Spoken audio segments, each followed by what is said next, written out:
Cable sports channel, except GSMC Sports Network is absolutely free.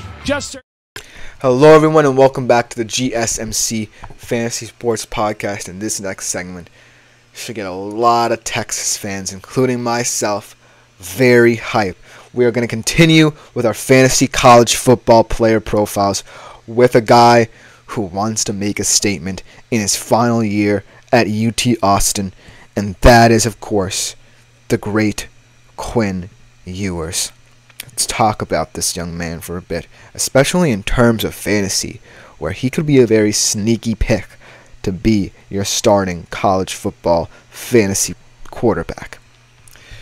And so, the thing I love about Quinn Ewers, right, is that consistency has always been the problem with him. But a lot of people don't necessarily talk about his mentality. It's a double-edged sword here. While he hasn't been as consistent as people have wanted him to be, his mentality has entirely changed. This is a new and improved Quinn Ewers we saw from when he arrived on the Texas campus, mullet and all, not necessarily fully committed to the project, and then to where he was last year, guiding Texas to the CFP, keeping them in games, just showing a great amount of moxie and development in himself that is going to translate to Texas starring in the SEC this year and having their expectations heightened so much. I think that Quinn Ewers is more than prepared to assume the mantle in his final season as one of the elite college football quarterbacks. And so without further ado, let's talk about his fantastic season last year and what he's going to take into his final year as the Texas Longhorns starting quarterback. Last year was his best season by far, 69% completion percentage, 3,479 yards, 22 touchdowns, and 6 interceptions. A couple injuries, so who knows how much his stats could have been inflated if he started every game, but those stats certainly are very eye-popping compared to where he was as a freshman. His best performance in terms of fantasy was in that Big 12 championship game against Oklahoma State. 33.7 points, 35 or 46, 452 yards, 4 touchdowns, and 1 interception. That was the performance where a lot of people really took notice that if this Quinn Ewers showed up every day of the week, every Saturday, and played the way he did in that championship game, he would be in the reckoning for a Heisman and in the conversation as one of the elites in college football. His worst performance, though, was against Oklahoma. As we always know, the Red River rivalry brings out a lot in you, and unfortunately for Quinn Ewers, he hasn't really had a big game in the Red River rivalry to really separate him as one of the Texas elite. 12.4 points, 31 for 37, 346 yards. So not terrible in terms of his passing numbers, but 1 TD and 2 interceptions doesn't do that to you.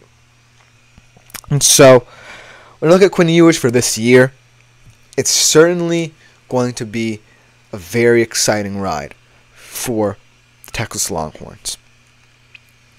They believe that they can compete with Georgia in the SEC. They believe that they can get one of those byes in the CFP. But at the end of the day, I really think what it's going to come down to is the new players in this setup. They lose Jonathan Brooks. They lose Xavier Worthy. They lose Jatavion Sanders in this offense. So they needed to replace all of those guys in a hurry. So what do? They go to the portal. They get Isaiah Bond, who has a lot of potential but hasn't really starred as a wide receiver one. Last year in Alabama, he had some big plays, but he never really, got to that level where he comfortably was a wide receiver one, but I think he's going to do very well in this Longhorn setup. They got Amari Nyblack at the tight end position, another guy who could potentially have a breakout season. And they got Matthew Golden and Silas Bolden from Houston and Oregon State, respectively. And those guys round out this receiver room that brings a lot of intrigue and hope and optimism to this Texas Longhorns offense, but that's all it really is, because we haven't seen them play together. And the comfortability and rapport that Quinn Ewers developed with guys like Worthy and Sanders might have disappeared a little bit. He's now going to have to break in new guys. And while it certainly isn't beyond him to do that, I certainly believe that his mentality is going to be key here. The consistency questions are always going to arise. If he has an off day, everyone's going to be talking about that. But his mentality is key. He completely changed his mindset last year, completely bought into the culture that Texas wanted. And as a result, he got to the CFP. Had one of the best seasons for Texas since that 05 season. And so I really believe that if he just ignores the consistency and focuses on mentality, that's where a lot of success will stem from. Because developing trust in receivers is not easy, especially when most of your receiving core from last year is gone. But I do believe his saving grace is that O-line, because unlike with the skill positions, the O-line retains most of its starters. Kelvin Banks could be a first-team All-American. I really think that this O-line is going to have its way with opposing SEC defenses and really help Quinn Ewers kind of settle down. That being said, I also think a large part of Quinn Ewers' success or failures in this coming season comes down to Steve Sarkisian.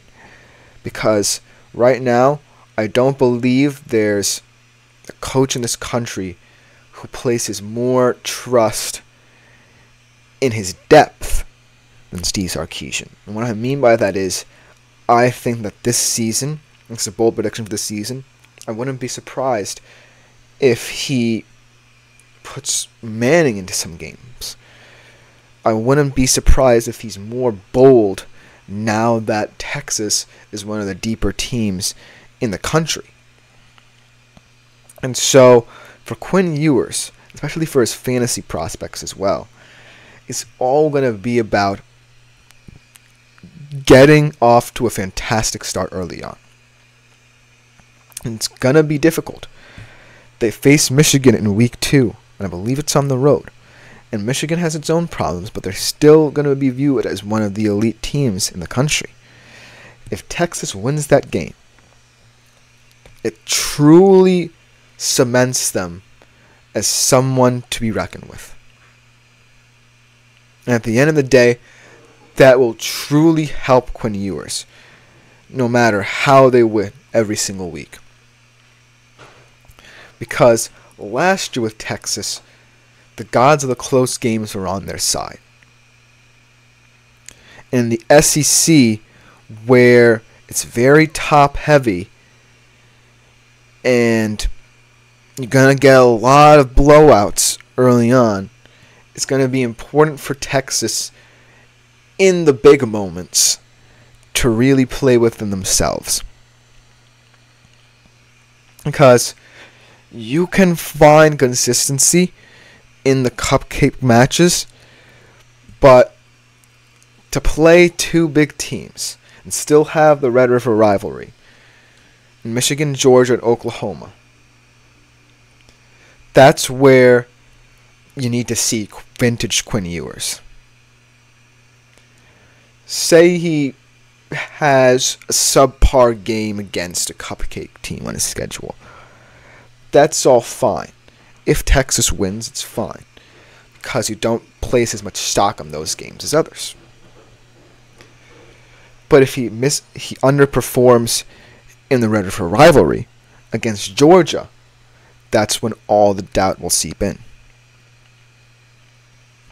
And like I said, Sarkisian has trust in depth. He has trust in numbers.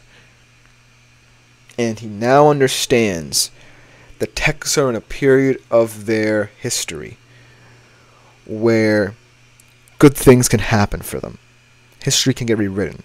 This past couple of decades can be restored should Texas, in this revamped SEC, win a couple championships and ultimately, potentially, win it all in the college football playoff. And it all starts with this year. If Quinn Ewers rides off into the sunset a champion,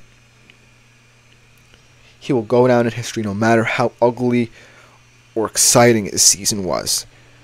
It's the Texas quarterback that brought them fully back. And that will set up, subsequently, what Arch Manning can do. Because there's also a lot of pressure on his shoulders. So if Quinn Ewers sets up everything nicely, if he's consistent every game, his mentality from last year carries over completely to this year. And he's like, I have new guys, but I think that they're going to work, and I'm going to trust in them to do their thing. That Quinn Ewers is going to be successful. That Quinn Ewers will restore pride and excitement and joy into the hearts of Texas fans. But if the Quinn Ewers that we see in some Red River rivalry games, the Quinn Ewers that we see in kind of games where Texas underestimates their opponents arises again, then who knows what will happen with this Texas program. If there's any sign of regression, people will immediately key into it, and that could damage this reputation of this team. And so, while Quinn Ewers should not assume so much pressure, it's definitely going to be on. In terms of fantasy, I believe there's no one better to really have a fun ride with in terms of fantasy college football, to ride onto the sunset with, than Quinn Ewers. And so, no matter how the season plays out for him, I think I'm going to trust him in his final season as a Texas Longhorn to do big things. But I'll just about do it for this segment. Coming next, we do some fun segments about some prop bets for different teams. We're going to start off kind of with some bad teams, but I promise as the weeks go on, more exciting teams to be talked about. But you'll see what I mean after the break on the GSMC Fantasy Sports Podcast.